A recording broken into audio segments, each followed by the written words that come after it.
So it's about how long? We talk for about 15 minutes if you don't mind. 15 minutes of your lawyer time. Okay, so we are with Mr. Robert Clark. Clegg, sorry. Clegg, yes. C-L-E-G-G. Yes, yeah, Clegg, yes, sorry. How are you this afternoon? I'm very well. I notice you are a very busy man. Well, I try not to be too busy. So you have this law practice and you have a program on Multi TV. That's right.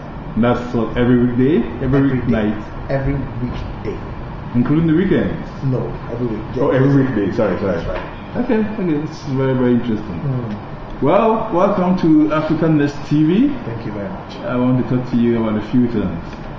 As Sahori said, you're a lawyer, a budding lawyer, but you must be a very young man to have your own chambers.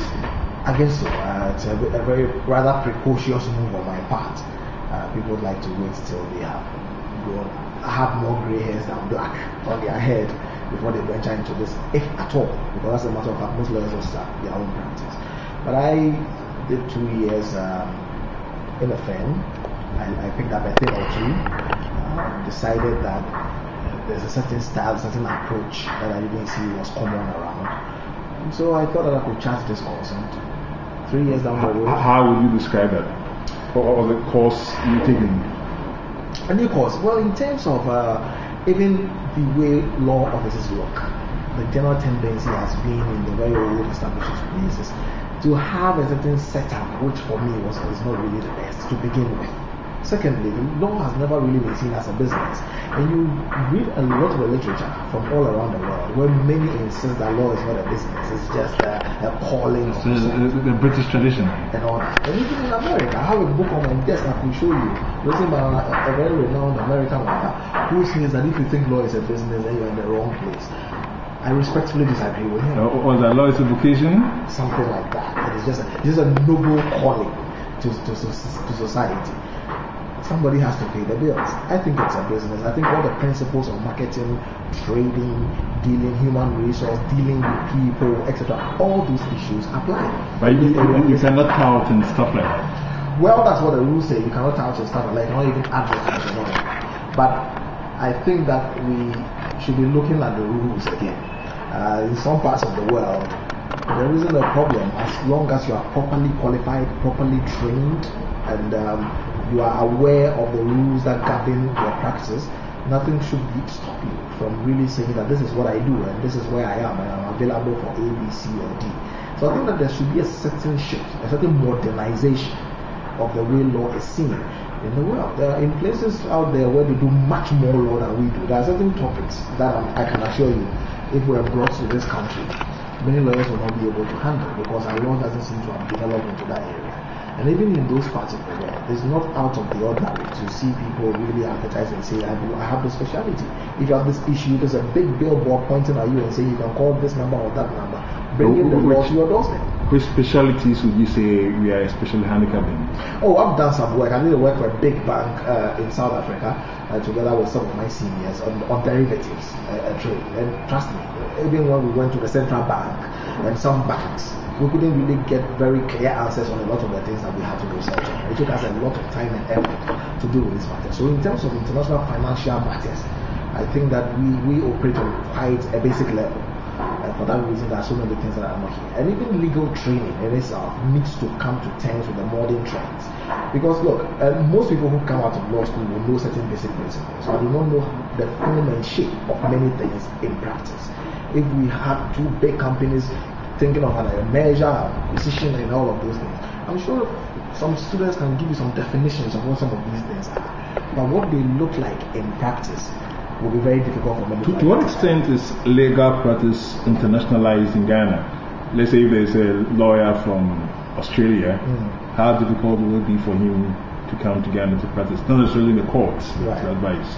Okay, of course, in the courts, sometimes a lot of the time you need some form of local training to be able to adapt and all of that. But I think that there are areas where we have internationalized our practice. Thanks to oil, I do realize that there are many people who are operating at a certain level of business, and even with transactions generally, and around the country. We have a lot of collaboration happening. And again, we even do have local firms in Ghana who are now have become partners of very internationally recognized brands. For which reason certain standards have come to be expected of them.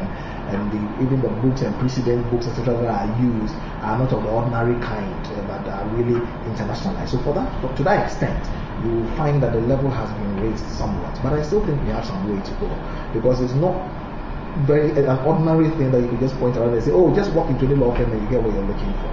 I'm not taking anything away from practitioners. Litigation is solid. That's what most law firms in Ghana tend to concentrate on. But internationalized, like you said, it's not just about litigation. It's about business. It's about transactions. It's about a ship moving from point X to A. It's about conflict of laws. Getting huge cargoes on a ship and crossing the waters into Togo and getting into a French jurisdiction out of an English jurisdiction. Those are the matters that are of an international nature and international kind. And with those issues, I don't think that it's a very common phenomenon around where all lawyers or all law firms are able to deal with these matters. I have a few who are able to stand shoulder to shoulder with a lot of foreigners, but even with that, sometimes little simple issues come up, and you find that people have to fly in lawyers from outside, from Britain, from America, etc., to come and sit around the table to practically lead the discussions on things whose local color they cannot appreciate. So, to that extent, a lawyer from Australia, for example, just walking to Ghana and all of that, depending on what it is we are doing, he may be able to function. But I think that the local quality will be found wanting when it comes to certain areas of practice. Some of the examples I'm citing. Well, another area that you work in a lot is in media. Yes. And in fact, I've not forgotten, and I put it on my Facebook today. Right. I don't know, maybe in 2001, 2002. You dragged me all the way to Radio Go. I remember from the other side of town. To see Wayo, then supporting the MPP. Right. But you are still very much in the media. I am. You, as you said, you host a program on Multi TV. That's right. Okay, unfortunately, I don't really watch Multi TV. Okay. But does that help you? It does. Does that help your legal practice? It does in so many ways. And of course, I mean, the influence in the media comes from my father. My dad was the editor of the Daily Graphic for a very long time. And by all accounts, a very seasoned journalist, even if I'm saying that myself. Because I still go back to a lot of the editorials he wrote in the 80s and 90s, early 90s, and I look at them and compare them to a lot of the modern things I see. And it makes me proud. I mean, my dad introduced me to a culture of excellence. The number of books that my father has, he's dead, may he rest in peace, but the amount of books he left to me and my brothers are books that will cover everything and anything. Just think of it, all the important issues. You talked to me, Doc, and I'm happy to say I came out with the first class on this. But a lot of the emphasis, apart from the quality of teaching I got from people like you and Babwedi and Michael Kwe, etc., was also based on the foundation I had at home. He taught me to write. And I was able to put my points across in a more coherent manner, I think.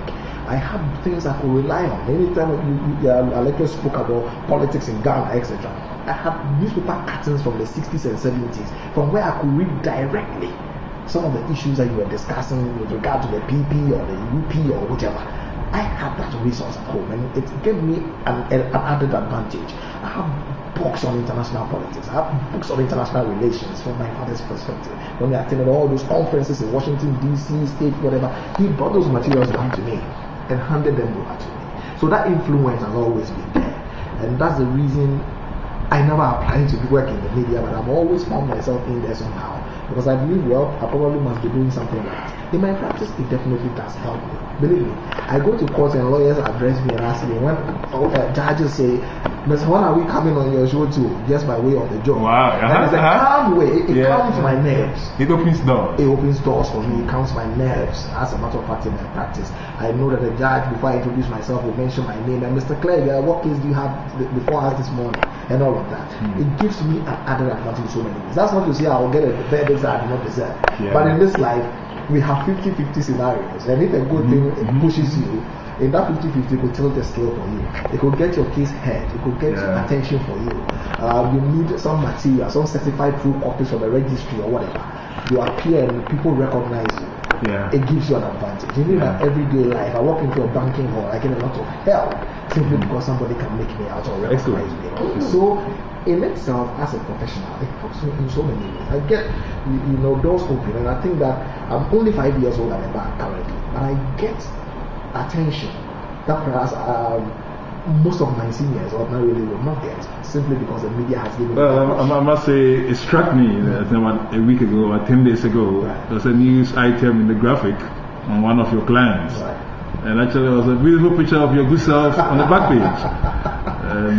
Immediately, I noted it down to your public recognition. Absolutely, it must be that. Well, talking about, let me, I'm very sure the managing director of the graphic will be seeing this. It's on my Facebook. In doing the research for this interview, I remember an article you wrote on your father in the graphic. Yes. And of course, I couldn't refer to it because the graphic is very poorly represented online. But I have a theory on the media, let me put it past you, that presently what we are experiencing is the overdevelopment of media and the underdevelopment of journalism. We are experiencing the overdevelopment of media in Ghana, and that coincides, unfortunately, with an underdevelopment of journalism. It's a very good point that you raise. I think that journalism, as we have come to know it, and the qualities it's supposed to bring out, seems to have been lost somewhat. Of course, there's an overdevelopment of media because of social media and all that. I mean, people can write, everybody can write, everybody has a view, everybody has an opinion, and that is good enough. In a society as we have, that is what it should be. If you look at our Constitution, Article 21 of Fundamental Human Rights, it definitely talks about independence and freedom. It talks about freedom to express oneself and all, and that's not limited to the journalist. It just talks about the person. So everybody has that right, and it's a good thing, I think, that we have so many media, so many avenues for people to vent what they think. But I also know that a little learning, a little education can be a dangerous thing sometimes, and where the quality it leaves a lot to be desired, then there's an issue.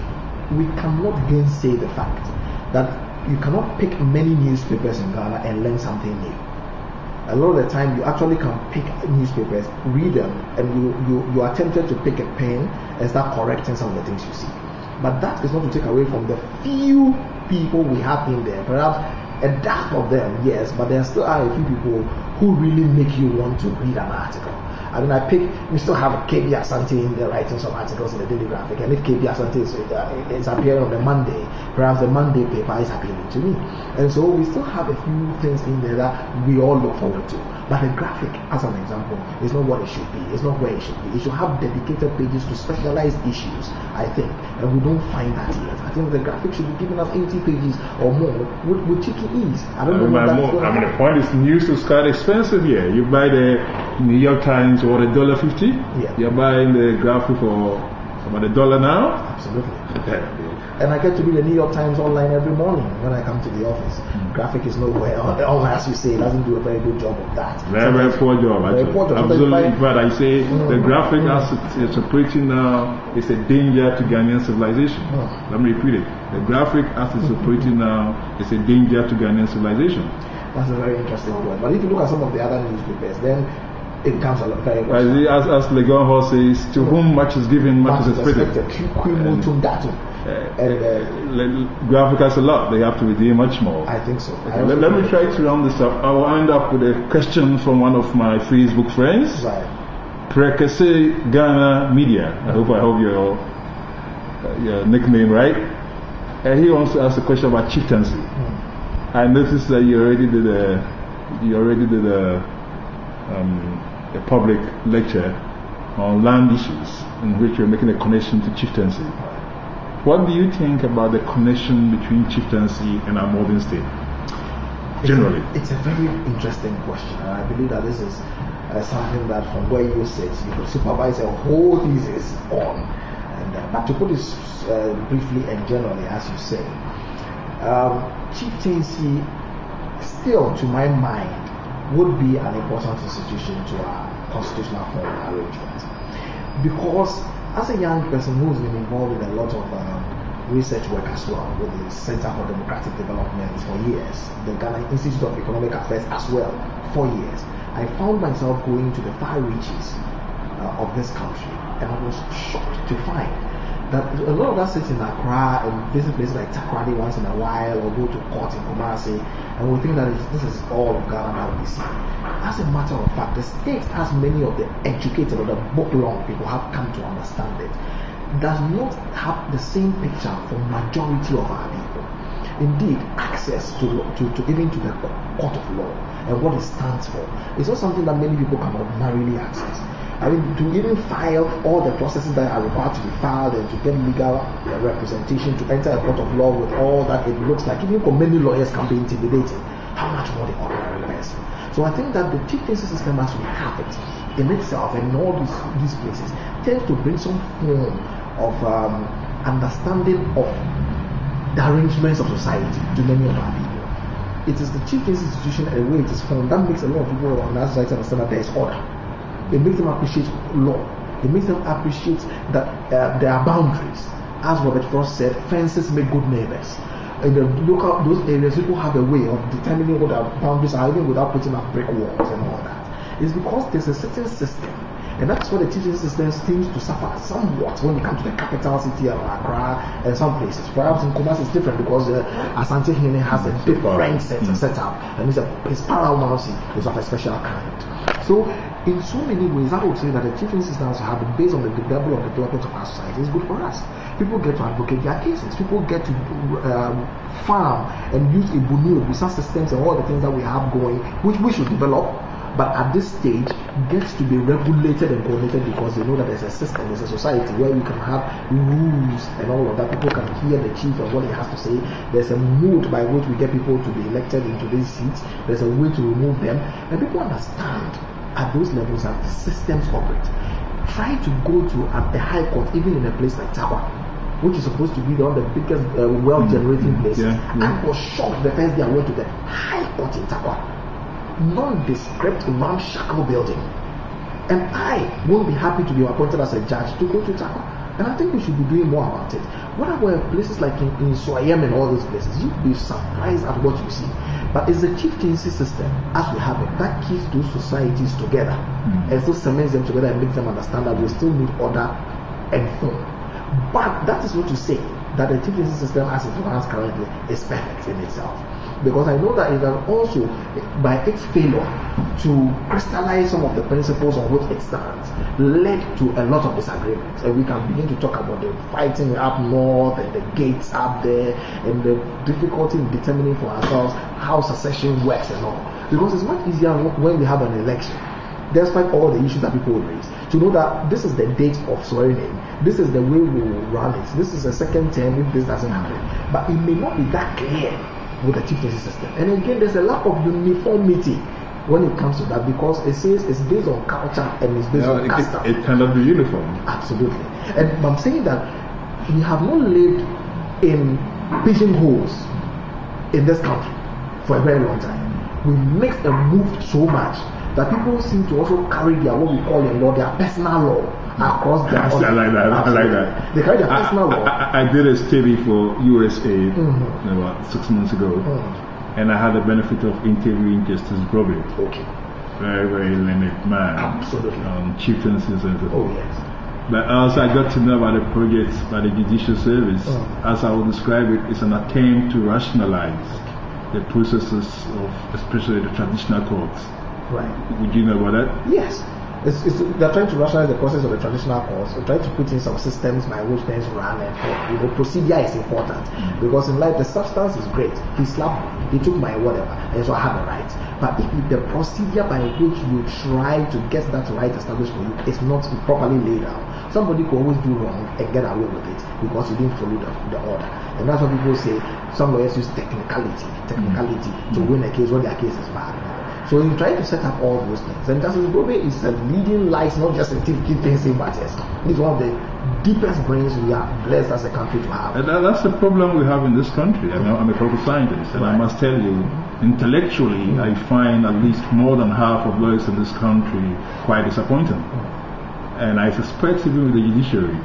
But the point is, it's very, very difficult to have any sense, let's say, of the intellectual direction of a judge, for instance. I mean, if you read an average newspaper in most other societies. Right. You have an idea that, well, Justice X is conservative for this or that reason, and that and so forth. And even with the lawyers. Yes. But you see, that goes down to the point you raised earlier about the quality of journalism. Because in these other parts of the world, I can pick up an interesting magazine, Time, Newsweek, etc. We don't have that quality of magazine in our parts of the world. Those magazines will put out, say, a Justice X or Justice Y on the Supreme Court and analyzing with such rich reasoning that you and I, who sit back as members of the ordinary society, are able to appreciate the flow. Within that Supreme Court judgment, as put together by Bimpombota, are so many views that put out where, say, Dr. Justice Jateba stands on some matters, where some other person stands on some matters, and yet it is a limited and restricted thing to a few, an esoteric few. Well, he now has a column in the graphic. He does. Talk about graphic He does. again, yeah. But again, he's basically reporting some cases and the directions that those cases are taking, without necessarily zeroing in on which judges are saying what and doing what.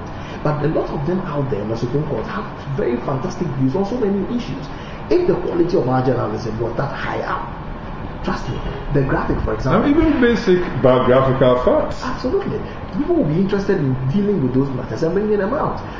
The last time I traveled to California, I remember that I took a few newspapers just to read and see what was happening there before I went to DC and picked up all those awards. I did some research work on some of the people that were reporting on economic, financial issues, and the background with which they bring to journalistic practice left me in no doubt that for us to be able to get there, we will need to improve on the quality of the people who disseminate the news, as it were, to us.